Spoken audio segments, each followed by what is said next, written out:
Beloved of my heart,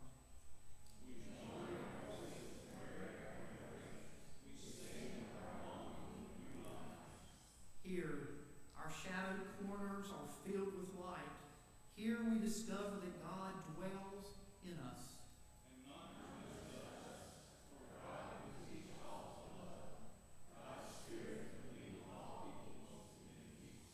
Amen.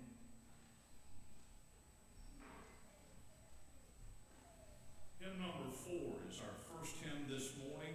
Let's stand as we sing together, Holy, Holy, Holy, Lord God Almighty. Hymn number 4. Would you stand, please?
Good morning. The Old Testament reading this morning is Psalm 67.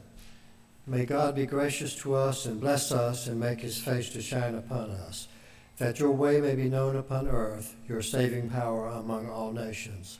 Let the peoples praise you, O God. Let all the peoples praise you.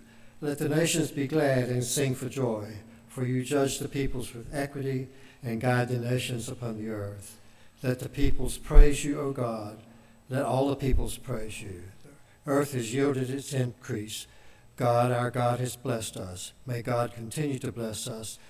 Let all the ends of the earth revere him. May we pray. Gracious God, today is a day of remembering. Let us remember those who have given their lives serving our country. Let us also honor all those who have served our country and honor their families. We thank you that we live in a free country. Also thank you for our freedom to worship. We thank you for the church family that we have. We're so grateful for those who lead our church in serving you. We're fortunate that you have sent them this way. As we move forward, help us to show your love whenever and wherever we are, and to always remember who we are is reflected in what we do. Amen. Thank you. Our children come forward. Donna will meet them on the steps.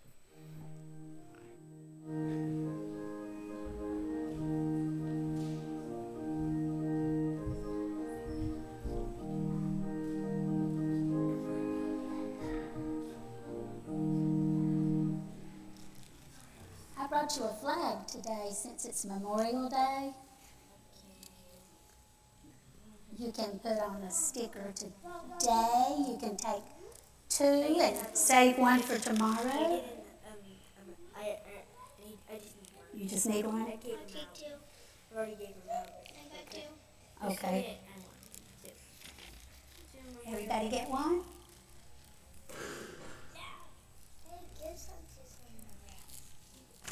We've been mentioning Memorial Day, and I thought I'd just give you some flags so that you can... My brother has two. Yep. Okay, that's okay. He can have one for today and tomorrow. I gave him out. Okay, that's right. You know, summer is just around the corner, isn't it? Yep. Yeah, summer vacation is just around the corner. How many of you plan to go to the pool this summer? I'm going today and tomorrow. Oh, you're already going to the Tomorrow's pool. pool party. Oh, all right. We're gonna have ice cream. And we have so much fun at the pool, don't we? We get to jump in, if it's not a rule against it. We get to, we can play games with our friends, like take all those little circles and toss them down on the floor, or on the floor of the pool, and dive down and try to get them, see who can get the I most. played it with one that actually threw a rock and it would shoot through the water. Oh, okay. And then we've got, some people like to play volleyball in the pool. Yeah. Some even have it set up so you can even play basketball, I think. Where there's a hoop at one end so you can play basketball. But we just have all kinds of fun at the pool, don't we? Well, the story today is about a man who goes to the pool, but he goes for a totally different reason. This particular pool that he goes to, there's a story that goes with it, and it says, if you are at the pool and the water is stirred, that means it moves. Then if you're the first one in, you will be healed. So a lot of people went who were blind, who were paralyzed, who were sick, who had trouble walking. A lot of people went. And there was this one man who went. He was 38 years old and he'd been sick for a long time. And he also went to the pool. And one day, Jesus came by the pool, and he looked at this man lying there on the mat, and he said, do you want to be well? And the man said he did, but that he never had a family member to help him in the pool, and somebody always got in before he got there, and they were healed, and he couldn't make it in time. And do you know what Jesus told him? He looked at him and he said, I want you to stand up, pick up your mat, and walk. Do you know what that man did? He did it. He stood up, he picked up his mat, and he walked. Now, he's probably a little wobbly because he hadn't been walking for 38 years, but he was probably a little wobbly in that walk, but he did it. Would you pray with me? Dear Jesus. Did he get better? He did. Yes, he did get better. Just by walking? Yeah, because Jesus healed him. He not only let him walk, but he healed him. Yeah. Yeah. Okay, would you pray after me? Dear Jesus,